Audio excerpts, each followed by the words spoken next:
갤럭시 탭 없이도 살 수 있는 준비물 리스트. 첫 번째, 갤럭시 스마트폰. 두 번째, 쿰지 키보드. 가격이 40만원대면 갤탭이 안녕하세요. 내가 사는 이유 와이바이입니다. 우리가 물론 스마트폰도 있고 태블릿도 있고 노트북도 있으면 최고겠지만 그럼에도 우리네 갤럭시에는 또 덱스 모드라는 게 있기 때문에 이걸 활용해서 살아가 보면 어떨까. 때마침 엣지도 오늘 도착했습니다. 이 갤럭시 스마트폰과 함께 필요한 짝꿍이 지금 보시는 바로 쿰지 K3인데요. 저는 이걸 와디즈에서 펀딩을 해가지고 거의 몇 달 만에 정말 오래 걸려 받았거든요. 심지어 더 비싸게 샀어요. 지금 네이버에 가보시면 이거 그대로 검색하면 40만원 초반대에 바로 또 배송까지 되더라고요. 그러니까 요즘 보면 와디즈가 펀딩하는 사이트가 맞는지 메리트가 간단히 키보드를 먼저 보면 야, 이게 무겁습니다. 갤럭시 탭 S10 FE 플러스랑 비교해서 이 정도예요. 무거운 이유는 머리가 있죠, 머리가. 상체 같은 경우는 13인치의 터치 스크린이 있고요. 하체에는 82배열의 키보드가 있는,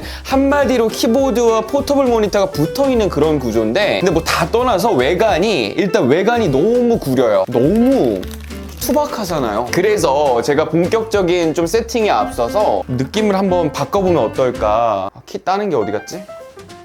이 친구 같은 경우는 일단 기본적으로 게이트론 갈축 스위치가 들어간 기계식 키보드인데요. 소리를 키보드가 야금야금 먹고 흡수하는 그런 느낌이에요. 이 정도면 사무실에서 쓸만하지 않을까. 사무실에 한 번도 다녀보지 않은 사람이 암만 흥분해서 쳐도 이 정도예요. 힘드네요. 언제 다 해? 9 10 11, 12 이게 무슨 키지? 봐줄만 하죠. 포트는 뒤쪽에 있어요. 이 포트 구성을 보시면 A타입 2개, C타입 2개, 그리고 SD카드 슬롯까지 있고요. 특이한 건 이 친구의 머리를 젖혀보면 이쪽에 M.2 슬롯이 있습니다. 키보드를 구매하면 여러가지 케이블들을 싹 다 챙겨주더라고요. 그래서 갤럭시랑 연결만 이제 하시면 되는데, 이 상태에서 오늘 받은 이 엣지 이렇게 연결해주면요 흠뻑거리죠. 전원 공급이 안 된다는 거예요, 이 C타입 하나로는. 그래서 뒤쪽에 보시는 뭐 A타입으로 공급해도 좋고요. 뭐 요즘은 A타입 거의 안 쓰다 보니까 저 같은 경우는 C타입을 이용해서 이런 식으로 공급을 해주면 이제 전원이 들어오죠. 7W밖에 요구를 안 해서 아무거나 굴러다니는 스마트폰 충전기 연결하면 전원은 잘 들어옵니다. 그리고 나서 이제 자동으로 덱스 모드에 진입하게 되는데요. 여기서 이 제품의 이제 단점 하나가 나오죠. 화면 비율 어쩔 거예요. 13인치라서 작다고 느끼시는 분들도 계실 텐데 이 아까운 부분들, 어쨌든 뭐 다른 걸 떠나서 터치가 잘 되기 때문에 이제는 태블릿처럼 그대로 쓰시면 돼요. 덱스 모드의 장점이라면 여기서 이렇게 작업을 하시면서 동시에 스마트폰으로 하고 싶은 것들을 멀티로 할 수 있다는, 뭐 카톡 같은 거는 저는 사실 스마트폰이 더 편하더라고요. 물론 여기서도 카카오톡을 할 수가 있는데, 이때 한 가지 제가 팁을 드리자면, 어쨌든 간에 갤탭을 쓰던 태블릿을 쓰던 카카오톡을 하다 보면은 엔터를 눌렀는데 왜 안 보내지지 하셨던 분들 계실 거예요. 자, 그때 방법 하나가 있습니다. 대화창 가셔가지고 카카오톡 들어가시고 전체 설정 들어가신 다음에 아래쪽에 내려보시면 채팅 있을 거예요. 채팅에서 쭉 내려보시면 엔터키로 메시지 전송 있고요. 요것만 켜주시면 안녕하세요, 저는 와이바이입니다. 엔터만 쳐도 되죠. 제가 편집 작업, 이런 영상 편집 작업 위에 가장 많이 하는 작업은 뭐 다들 똑같을 거예요. 메모죠, 메모. 그래서 저는 이 삼성 노트를 통해서 방송, 라이브 방송 준비하는 그런 내용 정리도 하고요. 그리고 이제 유튜브 기획할 때도 잘 쓰고 있습니다. 태블릿과 비교해서는 한 화면에 담기는 뭐 정보의 양이 적다고 느낄 수가 있어요. 이렇게 글씨 크기를 그냥 줄여만 주면 한 번에 많은 것들을 볼 수가 있습니다. 여기서 뭐니 해도 작업의 꽃은 멀티잖아요. 이 덱스 모드의 꽃 중에 하나가 노트북처럼 활용할 수 있다는 건데, 이 상태로 화면을 창모드로 이제 줄여주시고, 그 다음에 뭐 네이버를 통해서, 초록창을 통해서 궁금한 것들 검색하고, 사실 이렇게 쓰다 보면 또 느껴지는 것 중에 하나가 비교가 될 수밖에 없어요. 갤럭시 탭을 써본 분들 아시겠지만 멀티 윈도우의 장점이 딱딱딱 각이 떨어지잖아요. 근데 요거 같은 경우는 이제 겹치기도 하고 막 모양 잡기가 사실은 번거롭고 쉽지가 않아요. 그래도 나름 동시에 작업은 할 수가 있습니다. 한 가지 제가 근데 요걸 쓰면서 아쉬운 점이라고 하면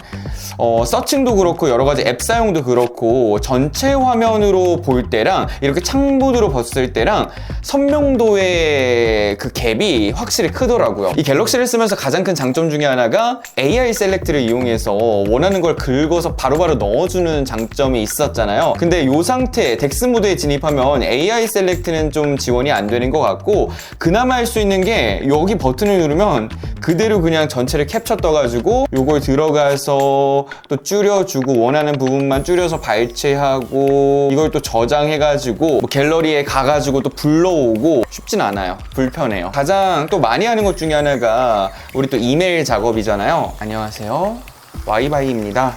광고 주셔서 너무너무 감사합니다. 참고로 이건 광고가 아닙니다. 갤럭시 스마트폰으로 직접 지메일을 입력할 때는 키보드가 이제 갤럭시께 뜨다 보니까 이 AI를 활용할 수가 있어요. 근데 여기서는 지원이 안 되고, 또 대신에 노트 같은 경우는 자체 앱이다 보니까 여기서는 우리가 노트 어시스트를 활용할 수가 있습니다. 그리고 이런 작업할 때 또 빠질 수 없는 게 제미나이 소환이잖아요. 뭐 챗GPT를 쓰시는 분들도 있겠고요. 앱을 바탕화면에 두신 다음에 제미나이 그대로 키시면 되고요. 갤럭시 폴드 7은 어떻게 나올까? 그 다음에 이제 봐야 되는 것 중에 하나가 영상인데, 영상은 딱 어떤 느낌이냐면 6.9인치나 뭐 이런 6.7인치에서 와 13인치? 근데 완전한 13인치는 아니죠. QHD 플러스에 비해서 FHD다 보니까 떨어질 수밖에 없죠. 밝기도 300니트로 약하고요. 그래도 전체 화면으로 이렇게 영상을 보면서 갤럭시 스마트폰으로 딴짓을 할 수 있다는 게 이 덱스 모드의 또 다른 메리트가 아닐까. 이 키보드에 참고로 내장 스피커가 또 있는데요. 구체적으로 스펙이 나와 있진 않더라고요. 이게 갤럭시 S25 울트라, 이게 쿰지. 훨씬 별로죠. 그러니까 갤럭시 압승입니다. 그 외에 쇼핑 앱 같은 경우도 제가 잠깐 보여드리면, 전체 화면 같은 경우는 이거 보시는 것처럼 이렇게 또 스크롤 지옥에 빠지기 때문에 불편하고, 게다가 이게 주사율이 60Hz다 보니까 체감이 확실히 120을 쓰다가 오면은 될 수밖에 없어요. 그렇다고 또 작게 보면은 뭐 울트라가 됐던 엣지가 됐던 거의 비슷한 정도인데, 그럴 바엔 그냥 스마트폰으로 쇼핑은 하는 게 편하죠. 인스타그램 같은 경우는 이런 느낌입니다. 그리고 마지막은 게임이죠. 뭐 요즘 가장 많이들 하시는 마비노기, 저도 뭐 가끔 가다가 이제 하고 있는데, 마비노기 같은 경우 잘 돌아가고요. 키보드도 잘 먹습니다. 터치도 잘 되고요. 근데 제가 이렇게 좀 일주일 넘게 쓰다 보니까 든 생각이, 정말로 갤럭시를 덱스 모드로 해서 쓸 생각이라면 작은 마우스 하나 정도는 좀 같이 쓰는 게 저는 더 편하더라고요. 우리가 갤탭 같은 거, 갤럭시 탭도 쓸 때도 그냥 쓰는 것보다는 전용 키보드 붙여가지고 트랙패드 쓰는 게 더 편하잖아요. 사실 이 쿰지가 블루투스도 되면서 동시에 C타입 하나로 스마트폰으로부터 전력 공급까지 받아낼 수 있다면 더더더 베스트겠지만, 모니터가 달렸기 때문에 제가 가지고 있던 그 휴대용 모니터 같은 경우도 갤럭시랑 딱 연결해 보면요, 밝기가 최저 밝기로 아예 그냥 내려가 있거나, 밝기 좀만 올려도 그냥 전원 나가버리고, 그나마 우리가 할 수 있는 게 뭐냐면 이런 거 있잖아요. 아무 보조 배터리 2만A 정도면 저는 충분하더라고요. 이 정도면 진짜 야외에서 이 구성으로 사용이 가능한 거예요. 제가 이렇게 갤럭시 한정적으로 이 컨텐츠를 이야기하는 이유가 뭐냐면, 아이폰도 되고 아이패드도 연결이 돼요. 근데 문제는 얘네는 터치가 아예 안 먹습니다. 그냥 미러링만 되는 작업이에요. 그래서 애플 제품과 연결하면요, 단순 영상 크게 보기용 이 정도에서 끝나고, 확실히 이 제품은 윈도우 안드로이드에 프렌들리한 제품이다. 하지만 여기서 갤럭시라고도 다 능사가 아니에요. 제가 가지고 있는 이 갤럭시 탭 S10 FE 플러스 같은 경우는 FE 시리즈라서 C타입으로 연결해도 화면 송출이 안 됩니다. 집에 와서는 맥북이랑만 연결하면요, 맥북 같은 경우는 C타입 하나로 화면 송출되지, 그리고 키보드에 전력 공급되지, 키보드 연결되지, 다 됩니다. 말 그대로 이제 맥북이랑 활용해서 쓰실 때는 서브 모니터 역할인 거죠. 여기 지금 불빛 보시는 것처럼 윈도우와 맥의 세팅이 바로바로 단축키로 전환이 돼요. 대신에 애플이랑 친하지가 않다고 했잖아요. 맥북과 연결하면요,